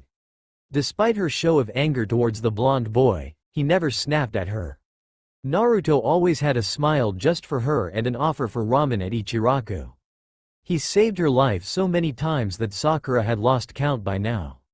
Whenever they were together, it seemed natural and just right. Where Sasuke had burned a hole into her heart, Naruto filled her aching need to be loved. There should be no question about her feelings toward the man, but maybe the real question you should be asking is if I'm ready to fall in love? Sakura's voice was hoarse as she looked to Ino, her tears drying up. The blonde kunoichi laughed, billboard brow. I can tell you from personal experience that love doesn't give a flying fuck if you're ready or not. There was a knock on the bathroom door. Sakura-kun? Ino-kun? Are you guys alright in there? Whoops, they took too long. Yeah, we'll be right out, Hinata. Ino fixed up her hair and makeup, and looked to Sakura, you'd better wash that face of yours. You look like shit. Sakura growled back at her, but laughed anxiously. Sakura would have to tell him, as simple as that. She might not understand her feelings completely, but she owed it to Naruto to tell him what was going on. Sakura, open up, it's Ino. Okay, she chickened out. It's been 4 weeks since she told her friend Ino about her pregnancy, and she avoided Naruto like the plague. Every time he would come by the hospital she would grab some paperwork and run off, saying she was too busy to talk. Lies, lies, lies. And on several occasions, he came to her house demanding to know what he did to make her mad at him. But she never answered her door, too terrified to tell him what was really wrong with her. Now it was the day before Ino's wedding and here she was, sitting on her couch, feasting on mint chocolate chip ice cream with jelly. The kunoichi got up and opened the door, a sheepish look on her face. Hi, Ino. How's it? Don't give me that bullcrap of a greeting, billboard. What the hell is going through your mind? Do you know I'm getting married tomorrow? The blonde carried in a big box into the apartment and dropped it onto the floor, and a certain pink-haired friend of mine didn't even show up for the fitting. You are so lucky I know your size, billboard brow. Ino growled, kneeling down beside the box and promptly opened it. She reached inside and pulled out a deep crimson dress. Since you, Sakura, owe me, Ino, big time, you shall abide by my rules. I am, after all, the bride, and you are my maid of honor. Sakura nodded. God, your cravings are disgusting. Throw that ice cream away. The pink-haired kunoichi complied. Ino was serious, and there was no way Sakura was going to piss her off a day before the ceremony. Rule number 1. You're to wear this tomorrow. Ino handed Sakura the dress. 2. I will be doing your makeup, no questions asked. Rule number 3. You will dance, you will laugh, and you will have fun. I will not have my maid of honor acting gloomy on the most important day of my life. Do you understand? Yes, Ino. Sakura rubbed her stomach and looked at the dress. I'm going to look so ugly. Well, next to me, of course. Ino laughed, but stopped once she saw the kunoichi satin. Sakura, you will be perfectly fine. I am doing your makeup. Therefore when I am done with you, you'll look like a total goddess. I would have nothing less at my own wedding. Sakura didn't reply. Have you been taking your vitamins? Ino took the red dress from Sakura and wrapped it in its plastic cover. Yes. Eating right? The blonde noted the strange food concoction she had her toss and a blush came over the pink-haired woman. Well, for the most part yes. Have you been getting enough sleep? Sakura coughed. Yes. Real answer. Not at all. Her nightmares have gotten worse over the past month, each one more gruesome and bloody. She would wake up drenched in sweat, wondering why the hell those stupid sprigs of thyme and rock of amethyst weren't working. She even wore the green amulet Tama gave her. It was small and subtle, but the gypsy said it was for protection. Sakura had hoped it would protect her from the dreams, but they came every night like clockwork. It seemed as if nothing was going to rid her of those horrible images. Well maybe you should go to sleep now, just in case. Oh, and use these. Ino tossed her a bag of skin creams. They'll get rid of those bags under your eyes. Thanks, the kunoichi retorted. Whatever, billboard. There will be pictures, and I will not have you looking like a zombie. Now go to bed and get some sleep. You're going to need it. Alright, Ino pig, I'll go to sleep. Now you go. Shouldn't you get some sleep too? Ino paused at the door and looked back to Sakura. Have you told him yet? Sakura picked up the ridiculously big bag of cosmetic creams. Number. Ino sighed. Alright, billboard. I'll see you tomorrow morning. Do not be late. I'm not like my sensei, pig. I'll be early. As soon as she closed the door, Sakura felt exhaustion consume her. Going to sleep really sounded like a good idea, despite how early in the evening it was. As soon as the kunoichi's head hit the pillow she was out like a light. Sakura, there's no need to play this game. All you need to do is give us what we want. The medic Nin was crouched low in a cold, dark room. The voice came from all around her, so she wasn't able to pinpoint their position to attack. Nevertheless, her grip tightened around her kunai, her muscles coiled to spring at any given moment. She would not let them win. She would never give them what they wanted. It was her reason for living now, the motivation to keep moving, keep breathing, even with the numerous wounds on her body. She would not give up. Then she sensed it behind her. Sakura whipped around, reaching to her most precious object before they got to it. Too late. Mama? That voice called out, stirring her. Her blood boiled and she thrashed at the empty air, and a low chuckle rumbled through her very bones. You should have given us what we wanted while you still had the chance. Now we'll kill the both of you. Sakura's heart clenched. No. Sakura shot up in her bed, gasping for air. Her dreams have taken a new turn. They not only surrounded her death, but her unborn child's as well. Ino, you put too much makeup on me. No, I didn't. Billboard, you look fine. Now shut up and help me get through this damn door. That next morning, after a rather unpleasant episode of Sakura getting painted with Kami knows what on her face, Ino, Sakura, 10-10, Hinata, and Tamari got dressed in their outfits for the ceremony. They were supposed to leave that minute, but it seemed Ino was having some trouble with her princess-cut dress. The gown had a very puffy skirt, no straps, long train. And it was perfect for Ino. Now only if Sakura could help her get through the damn door. 10-10, push down the right side, and I'll get the left. Tamari, pick up her train so that it doesn't get dirty or trampled on. Hinata, you go get her veil and bouquet. Yes sir. 10-10 joked and the other girls laughed. They all did what they were asked and somehow, they got Ino out of the apartment and to the chapel where they were holding the ceremony. Everything was going smoothly until… Oh Kami! Ino screamed at the top of her lungs, making the three bridesmaids and the maid of honor jump. What's wrong, Ino? 10-10 scanned the bride, looking for injuries. I forgot my garter. I need my garter. Otherwise what is Shika going to do when he has to take it from my leg? Isn't that the lacy thing he pulls off with his teeth? Tamari smirked. His teeth? Hinata blushed furiously. Her wedding was more of an Eastern-style wedding, whilst Ino wanted hers to be Western. Sakura could only imagine the embarrassment Hinata would have had to endure if Kiba had to pull a garter off of her leg using only his teeth. Yes, and I had it with me. I think I left it back in the dressing room. Sakura, could you go and get it? Okay. Sakura brushed a strand of her pink hair back into place and made her way back to the dressing rooms. Thankfully she knew where Ino had left the garter, right on top of the vanity next to her enormous box of makeup. The kunoichi snatched the garment and made her way back to the entrance of the chapel. She almost reached the room when, suddenly she felt a pair of hands wrap around her and pull her into a dark room. The mysterious figure pushed her up against a wall, pressing onto her arms as they leaned over her. Sakura began to build chakra in her hands, ready to knock this person into the next room. This was no, the kunoichi gasped. That smoky masculine scent, she could never forget that smell. Naruto? Sakura's heart raced. She could feel a deep blush coming over her cheeks. What are you doing, Baka? Sakura-chan, I'm sorry for doing this, but you've been avoiding me for over a month. This was the only way to get you to talk to me. His breath was warm on the nape of Sakura's neck. He was so close he must be able to tell how hard her pulse was pounding. Sakura pushed against his hold, but he held strong. The kunoichi couldn't find the will in her to use her chakra against him, so she remained in his clutches. Naruto? This was insane. She couldn't talk to him here. Not now. Sakura-chan, just please tell me what I did to you. I can't stand having you mad at me. His head lowered to rest on the kunoichi's shoulders and his hands dropped down her arms, gently caressing her. Just, please, tell me what I did. His gesture was completely innocent, something he most likely thought of as nothing, yet for Sakura, it almost drove her over the edge. She felt a cool shiver run down her spine at his slight touch. The tortured woman bit her lip, preventing a moan escaping from her mouth. Naruto, she couldn't believe herself, she was actually through with it. The things this man could make her do. Do you remember that mission we had not too long ago?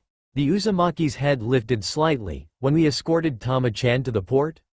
Hi, I remember. Sakura took a deep breath, wondering how she could explain this to him, that first night, after Sasuke. I really don't want to remember that, Sakura-chan. After that, Baka. When? The kunoichi took a deep breath, when we slept in the same tent. Sakura's body felt so warm with his body radiating heat onto her. Every inch of her skin was itching to touch him once more, to feel his taut body below her fingers. What had Naruto done to her? Naruto shifted slightly and stepped away from her, and through the dark Sakura could see him rub the back of his head. Why yeah. I remember that. Her heart felt like a hammer, it was pounding so strongly, and, that night. After we went to sleep, do you? Sakura? Tenten's voice was not far off as she called to the kunoichi, Sakura? Where are you? Ino's starting to worry. Tenten was most likely under-exaggerating. The blonde bride was probably strangling a nearby guest out of impatience and anger. Sakura sighed and looked to Naruto. This was obviously not going to be the day she told him. I'll leave first. You go later. She mumbled and began to walk out until she felt a gentle but firm grip on her wrist. Sakura, are you still mad at me? His voice was low, so that the approaching woman couldn't hear them through the door. Sakura shook her head. No. As much as I want to be, I could never stay mad at you for long. It was all too true. The kunoichi then slipped out of Naruto's grip and walked out of the dark room. Tenten, I'm here. I found the garter. Sakura, get your ass over here. Ino whispered harshly, and the kunoichi immediately walked over. What is it, pig? You told him, didn't you? The blonde had taken off her massive veil and had it tossed aside for the massive reception they were holding at Konoha's public park. The ceremony had gone without a hitch, although Ino's vows were a bit unconventional. Shika, from the moment I first met you, I thought you were the laziest ninja in this kami-forsaken village. But throughout the years, whenever in battle, you gave it your all, just to protect your team. And when you finally stopped thinking of me as troublesome. Stopped? Ow? Shika shook out his bruised fingers and tentatively took hold of Ino's hand once again. Sorry. When you stopped thinking of me as troublesome and asked me out, that first night together was absolutely amazing. Oh, Kami, the things a genius could. Sakura didn't want to remember past that point. It only got worse. Answer me, billboard brow. You told him, right? No. I almost did, but no. Are you sure? Ino looked to where Naruto was standing, munching on the food at the buffet table with Choji. He's been looking at you the entire day. Like he's been thinking. Naruto never looks like he's concentrating. Ino. Sakura growled. Contrary to that stupid pig's assumption, Naruto was actually quite intelligent, but sometimes he acted like a 10-year-old. Look, maybe he actually does remember that night. Maybe he just thinks that you don't remember it. That's stupid. Oh come on, billboard brow. Just tell him, for Kami's sake. Make it my wedding gift. I already bought you a wedding gift, pig. Ino's eyes sparkled with interest. Really? What did you get me? You damn well know what I got you.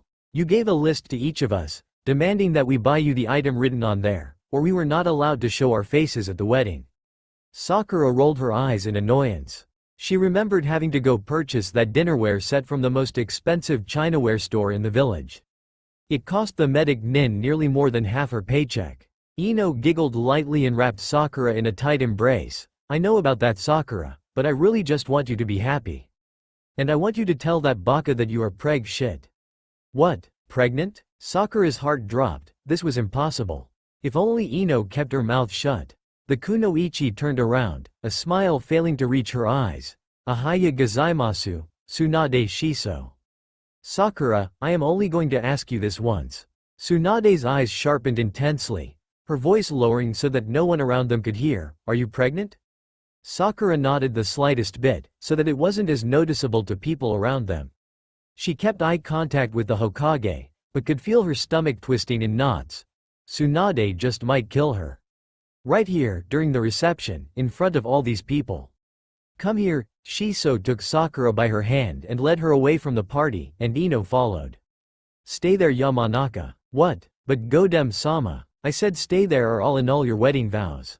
Ino froze and Shiso pulled Sakura away, passing numerous amounts of trees, until they were far enough from the celebration so that the noise was just a soft buzz. Do you know what you've done?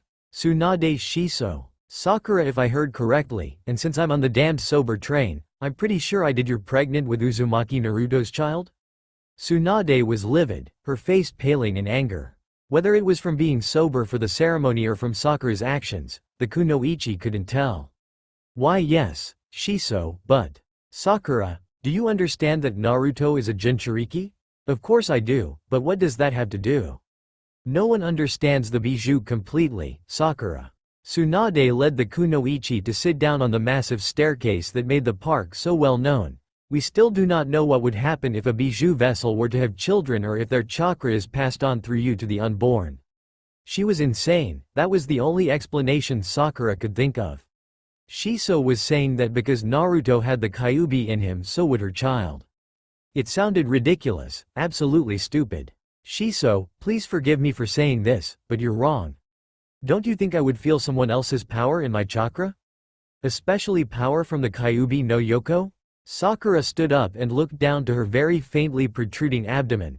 Thankfully it was only the 7th week of her pregnancy and the fetus was barely larger than the size of a grape. And placed her palm against it. I know this sounds silly, but deep down I know that this boy or girl who's growing inside of me. She couldn't finish her words. Sakura, the Godem stood. I'm sorry I was rude, but you have to understand my position here. If you were to give birth to a child of a Jinchuriki one that didn't have the proper seals on them, it might be the loophole that Kitsune needs to be released from his prison. Tsunade Shiso paused and sighed, her frustration clearly fading, but you're right. It was wrong of me to jump the gun in thinking you could not sense the demon power in your own body. Are you sure you can't sense anything? Sakura nodded, her chakra was normal. There was no possibility that the Kyuubi's chakra was in her. But hear me on this, and you know that I'm right. If word gets out about Naruto having a child, it is just the bait someone needs to bring him to his knees. They can threaten him with slaughtering his family now. Tsunade shook her head and tried to smile lightly, but I suppose I should congratulate you too at the very least. Where was that boy the last time I saw him? Probably competing with Choji at the buffet. No. Shiso. What is it, Sakura? Naruto, doesn't exactly. Tsunade's eyes widened briefly, he doesn't know, does he? Sakura shook her head and the Godem groaned, I need a drink. Godem-sama. Where did you get that? Shizune, I haven't had a drink for 12 hours. That's long enough. Sakura sat at a large table with Tsunade Shiso, Shizune, Hinata, and Kiba and watched apprehensively as her teacher drank cup after cup of sake. Was she going to say anything to her about Naruto? After that much alcohol intake, would she even remember the wedding ceremony itself? Sakura-chan? The pink-haired woman looked up to find an anxious-looking Naruto desperately trying to fix his tie. Sakura rolled her eyes and stood, batting the shinobi's hands away and straightening the red tie. I'm surprised you didn't wear your clothes backwards, Naruto. Her eyes remained downcast as nimble fingers strayed to fix his collar and jacket. It was unusual for him to not wear something orange or in the jumpsuit range. But Ino would have none of that at her own wedding. All of the groomsmen were to wear scarlet-colored ties, and the bridesmaids were to wear the scarlet gowns. Thanks, Sakura-chan. She could feel the rumble of his laughter on her fingertips. She smiled lightly and stood back, taking in his appearance. Naruto looked handsome. His hair was slightly tamed, maybe she should say it at least looked clean, and his black tuxedo was cut to perfection. Nay, Sakura-chan, do you want to dance? A blush came to the Uzumaki's cheeks, and Sakura could feel a pleasant chill run down her spine as his eyes met with hers. Do you even know how, Baka? Despite her words, she walked past him with a confidence that surprised not only her, but the Uzumaki as well. Maybe it was something in those cobalt blue eyes that made the kunoichi want to fulfill any desire that man had. She walked towards the center of the wooden dance platform that had been laid down the day before the reception. A light smile played on her lips even though she could feel her impatience building. Sakura knew she might have to drag him over soon if he didn't get a move on. She felt ridiculous standing alone on the dance floor while other couples swirled around to the smooth music. Naruto, I think she wants you to follow her. Kiba laughed, kicking the stupefied shinobi into action. Go. The man stumbled towards Sakura but caught himself. He stood awkwardly in front of her, and Sakura was certain he didn't know what to do next. The kunoichi laughed and inwardly rolled her eyes at his naivete. Rest your hands on my hips, she ordered. Naruto's eyes widened at her command, but he lifted his arms nonetheless and took her by her waist. The kunoichi lifted her arms to wrap her hands around his neck.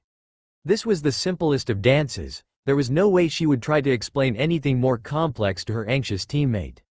I'll lead. She took a step to the right, and Naruto followed slowly, stepping on her toes ever so often. Sakura clenched her fists behind his neck, praying that she could keep her temper at bay, at least for one song. Her teammate was trying, and that was what counted, right? Sakura laughed lightly at his concentration. His blue eyes were focused intently upon their feet so as not to miss a step. Stop looking at your shoes, Baka. But I'll step on your feet again. Naruto was never one to give up on a challenge, no matter how difficult. It's fine. Besides, you're already stepping on my feet as it is. It can't get any worse. She saw the disappointed look in his eyes and was quick to mend her words. Just focus on my eyes and nothing else, okay?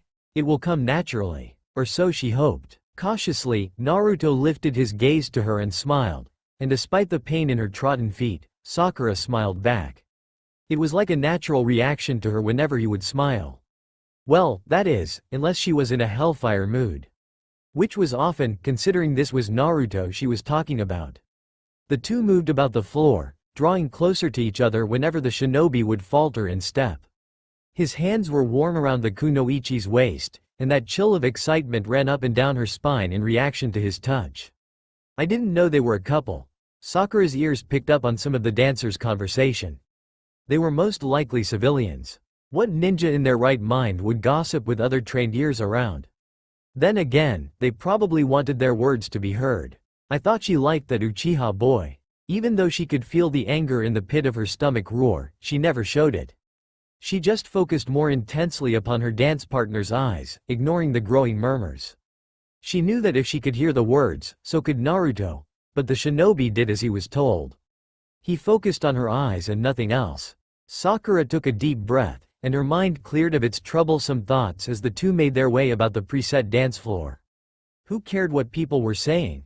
She was enjoying herself, and that was all that mattered. Sakura's grip relaxed behind Naruto and even tugged on the shinobi's hair playfully, triggering a smile to release on his face. Nay, Sakura-chan? About what you said. I've said a lot of things, Naruto, but what specifically? You know? He lowered his voice so that even if one of their shinobi friends were listening, it would be a strain. About the mission? Sakura's stomach clenched in shock, and her hands tightened their grip once more. And, not now. Not when she felt so warm and happy in his arms. Her anger was even subsiding. That night, Naruto's face darkened in a deep red. I actually had a weird dream. A dream? Is that what he remembers? A weird dream, the kunoichi mumbled under her breath. Actually, not a dream, but it was more like, you and I were.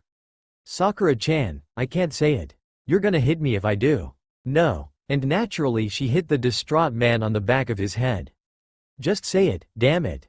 Ow, ow, ow. Okay, Sakura-chan, we had. Naruto flinched. It should have been coming. That iron-like fist should have been connecting, at the very least, to his cheek if not his eye. But Sakura froze in mid-step and broke down crying. She dropped her arms down from their perch on the man's shoulders and drew them close to her chest. Nani? Naruto took the kunoichi by her shoulders, shaking her lightly. Nay, Sakura-chan? Sakura-chan, what's wrong? I didn't mean to. Naruto was beside himself. He didn't know what to do. An angry Sakura he could deal with, easy. But this one, a tear-filled Sakura had him feeling completely helpless. Sakura didn't know how to reply. It just seemed as if all of her bottled-up emotions shot out of her in multiple gasps and cries. Now that the not-so-oblivious teammate of hers knew about their time together, she had no choice but to tell him, wait. You knew? Sakura stopped crying instantly, and the anger that had subsided was back with vengeance. Well, I tried to talk to you that morning after, but you just looked away from me. And the time after that, you ignored me. Sakura knew he was telling the truth, but she didn't care. She suffered all that time, thinking this idiot forgot they made love, but in reality, he remembered the whole damn thing. The kunoichi clenched her fist and raised it. Her blood had boiled over. Na-ru-to, Nobaka?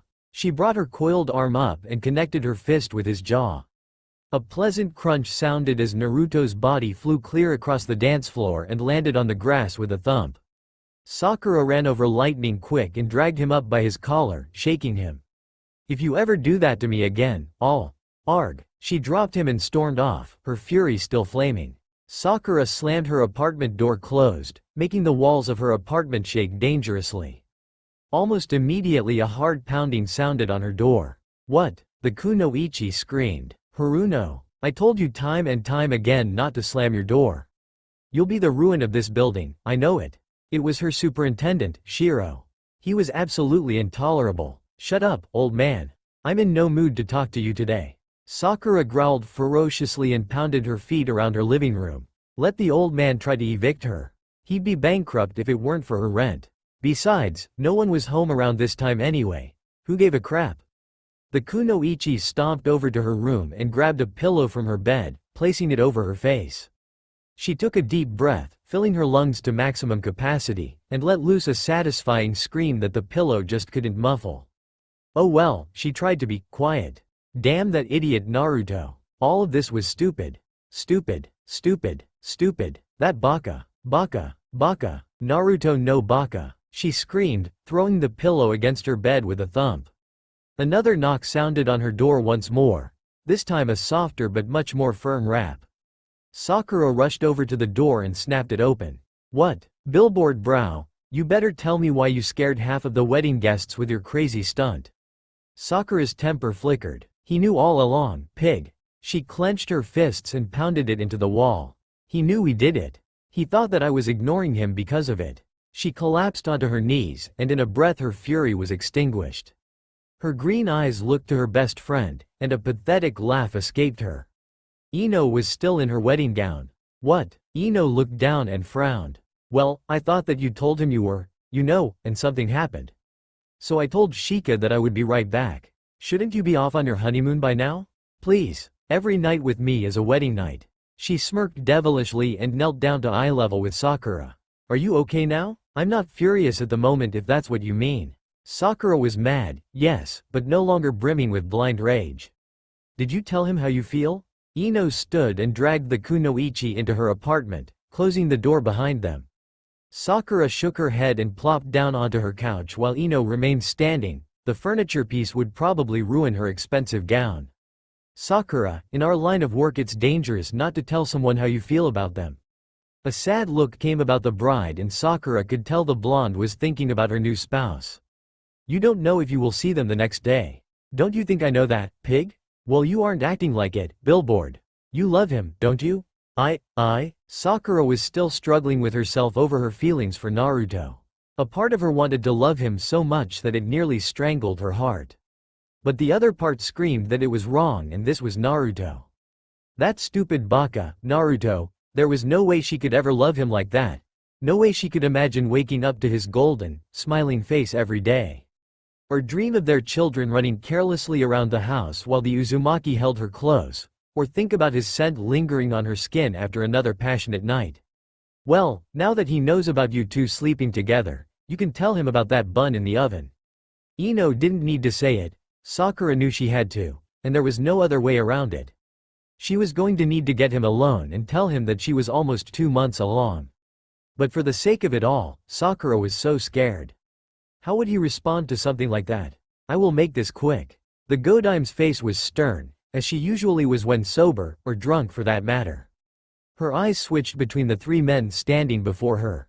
Hitaki Kakashi has, for the past few months, been secretly investigating a group of rogue ninjas led by a man dubbed the Collector. The man, as his name suggests, collects people who have rare abilities such as the Sharingan, and without a doubt is interested in acquiring a Jinchuriki. However, I have no choice but to use the two of you right now. Sasuke can figure out how dangerous this man is using those eyes of his. Shikamaru can formulate the plan of attack, and Naruto will wipe him out quick as possible. You three have proven throughout your years as shinobi that you are indeed qualified. Tsunade's eyes shifted between them. And since there is no one else that I can trust with this mission. What about the Anbu? Shikamaru was unusually testy, but rightfully so. It hadn't even been 1 week since his vows were exchanged and already he was being dragged into a mission. All divisions of Anbu are preoccupied with the river country as of now. Since the fall of the Akatsuki, other dark organizations have been rising to take over the territory that those bastards previously occupied, and small wars have been sprouting all about the area. The country's leader asked for the entire ANBU's assistance, to which I strongly refused. I would not leave my village completely defenseless, but the daimyo of the fire country overruled me. Therefore, this mission goes to you three. The shinobi shifted uncomfortably at the thought of what was to happen. This could go in 2 different ways. It could be a simple retrieve and destroy mission, or it could very well end up costing their lives. Shikamaru, You will be staying here in Konoha, while Sasuke and Naruto will leave immediately to get Kakashi back. Sakura Haruno stood in the middle of her apartment floor stretching out her muscles. She had had one hell of a hospital shift last night, that, in fact, didn't end until 30 minutes ago. There was a complicated surgery that seemed like only the kunoichi was capable of doing. The entire operation lasted for 10 hours, and all Sakura wanted to do was knock out into sleep. But she had resolved that morning that she would tell Naruto she was pregnant. And even though Sakura had just gotten back from her graveyard shift at work, she knew that putting it off would only deteriorate her hard-built wall of confidence. She needed to tell him as soon as possible. The kunoichi straightened out and placed her hand flat onto her stomach. Today is the day. And she made her way out the door and onto the street, her feet carrying her towards the park where she and Naruto would practice on Fridays. She could usually find the orange-clad shinobi sparring with someone or training alone around this time. With every step, Sakura repeated her words like a mantra. She could see the park up ahead, there was no backing down now. Today is the day. Today is the day. Today is the day. Billboard brow. Today is the day. Today is the day. Today is the day. Hey, billboard brow. Today is the. Sakura. Ino stood in front of the kunoichi, blocking her path. Sakura looked up and frowned. Not right now, Ino. I need to talk to Naruto. Today is the day. Today is the day. Her mantra was losing power the longer she stood here talking with Ino. Well, it's a little late for that. He's gone. Today. What? Sakura's thoughts came to a screeching halt. He's what? Are deaf? Billboard? I said he's gone. That idiot and Sasuke left on a mission this morning. He came to your apartment, but apparently you were still at work. So he left this with me to give to you. Ino held out a small piece of paper and placed it into the kunoichi's hand. He said to read it but not get mad. Sakura looked down to the scrap of parchment and closed her hand over it. She couldn't believe it. Well, aren't you going to read it? Ino looked impatient. The pink-haired woman was surprised her friend hadn't read the note already. How long? How long what? Billboard brow. How long will he be gone? The anger within Sakura tore against her. She felt like beating something to a pulp and curling up into a ball to cry. That stupid Naruto. She was going to tell him. She was going to tell him. I don't know. Shikamaru only told me that it was a high-class mission. Apparently he's working as the intelligence. Ino was visibly torn for her friend once she realized what Sakura's intentions were. Sakura forced herself not to cry. She was a strong ninja, and it was absolutely normal for these things to happen. Yet, it seemed that no matter what Sakura did, there was always an opposing force thrashing back against her. Whenever she tried to talk to Naruto about anything related to their confusing relationship, something stood in their way. There were so many signs that they shouldn't be together. Sakura, before you drive yourself to the brink of an emotional breakdown, take a deep breath. Ino took hold of Sakura's shoulders and squeezed her gently. He obviously wanted to tell you something important. So read that damn note. Ino was right. As much as she wanted to hate him for leaving, he did try to come and see her. And just because he was on a mission, it didn't mean she wouldn't see him again. Naruto was one of the strongest ninja in Konoha.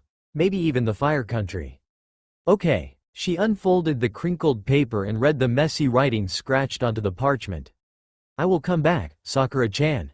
Idiot. She smiled and folded the letter back up, tucking it into her pocket. Her thoughts of his return were assured. No matter where Naruto was, he would come back to her, and she could tell him everything. And maybe by then, no matter how soon it might be, she would have her feelings sorted out.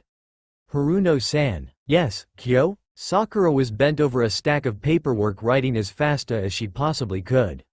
She specifically told her interns to never interrupt, or otherwise she would force them into diaper duty. For the infants as well as the older patients. Not one of the greatest jobs to do in their facility, but an honorable one nonetheless. Godem-sama wants to see you immediately. The 15-year-old was one of Sakura's rather shy interns. She couldn't blame him for being worried about interrupting her. Apparently she had gained the same reputation for her temper as Tsunade Shiso had. The medic Nin's shoulders dropped in defeat.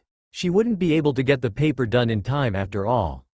Okay. She tossed her pencil down and stood, straightening out her long white coat, a perfect cover-up for her now visibly growing stomach. She was at 3 months now. Haruno-san, what would you like me to do? The young man was nervous, that much was obvious. She was a tough sensei, but one of the best and most requested. Go and turn the beds over for rooms 301 through 350. That should keep you busy. And if they ask to have their muscles massaged, do so. She saw the boy's face pale, and the kunoichi inwardly rolled her eyes. Bring Ichiro with you. Sakura turned back around and made her way out of the hospital towards the Hokage's office. It took her only a few minutes to get there. Ah, Sakura, close the door behind you.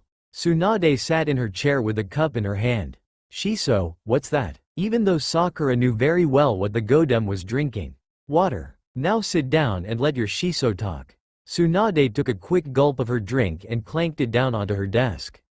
Sakura took a seat and waited patiently. I'm sending you on an extended mission. Tsunade's eyes were completely bloodshot. Sakura inferred that she had been drinking for at least the past few hours. Whatever her teacher had to say, it bothered the Hokage. How long is extended? Until after you give birth to your child. She was blunt, mostly due to her intoxication. Maybe that was another reason the woman drank so much, to help her deal with giving hard news. Sakura took a deep breath and exhaled slowly. Tsunade Shiso, with all due respect. This is not a mission you can refuse, Sakura. I am ordering you as your Hokage to go. A small crinkle formed between the older woman's brows. She wasn't mad. Quite the opposite, she was pained. This is for your own good. You are already showing, Sakura, and soon you won't be able to cover up with just a large coat. Shiso, the kunoichi stood up, her fists clenched. I cannot leave. You will listen to me. The indent in the Hokage's forehead deepened. I shouldn't even be doing this. The council will get angry, but screw them. You are my student, hell with it. You are like my own daughter, which is why I won't stand for it when the village will begin to spread rumors about you and your child. Her normally light face turned red with frustration. Shiso, Sakura's voice grew hoarse and she felt the greatest urge to embrace her teacher. She knew that once her stomach would be too big to cover up, the gossiping village would indeed begin to wonder what kind of person the pink-haired woman was to be pregnant out of wedlock. Especially with an unknown father, at least to them. Rumors would spread, and things would take a turn for the worse. Similar to that of Naruto's childhood, Sakura would become an outcast. The kunoichi's heart swelled with emotion. Once you come back, you can sort out your affairs with a certain shinobi and, oh, Sakura, don't cry. The Godem walked over to her student and placed her hand on her pink head. It's all right, I'll go. Sakura sniffed, blinking away her tears. I'll go. I need another drink. I thought you said it was water. Sakura laughed lightly as the Hokage took a deep drink of her sake. When Shizune's here, it is. Fine. Sakura stood in front of her desk, finally composed. Where am I going? Northern Gypsy Territory, where your last mission's charge is. Tsunade took another large gulp of her alcohol and exhaled a heavy breath. She actually called for a medic nin, so this is legit. They need protection from a few rowdy, low-level shinobi. They won't be a danger to you or your health. I wouldn't send you there otherwise. Anything else that I need to know? You'll leave tonight. They will come and get you. And before you say anything about going there yourself and that you're perfectly capable, I know. But that Tama requested if she could come and get you. Tsunade stood and handed Sakura a scroll of instructions and stats on her targets. She'll meet you at the gates. I'll send you a letter every week, okay? Sakura nodded and picked up her bag of supplies for her mission. She had told Ino what was happening, and her blonde friend was relieved. Ino had been worried about what the villagers were going to do to her if they found out about her being pregnant. The two women were standing at the gates waiting for Tama to come and pick her up. It was at least a 2-day journey to the gypsy village, and Sakura felt queasy thinking about the ride on the wagon. She might just tell her friend that she would prefer to walk alongside her. At least if Naruto comes back before you do, I can send his sorry ass up there. Ino smiled lightly, trying to distract the kunoichi from the tension that hung in the air. They knew that when Sakura came back, she would be carrying her baby with her. Haruno, your wagon's here. She heard the guard call to her, and sure enough, there was Tama waving warmly towards the two kunoichi. Sakura waved back and turned to Ino. You'll send letters, right? She felt like a 7-year-old leaving for summer camp. It wasn't as if she hadn't been on such extended missions before, but it was usually with another familiar person from Konoha. Like Sasuke, Naruto, or even Hinata. But this was something completely different. Every week, billboard, Ino repeated. Okay, well, bye, pig. See you soon, billboard brow. Ino stressed her words, reminding that the kunoichi would be back. Sakura smiled and walked towards the wagon. It's good to see you again, Sakura.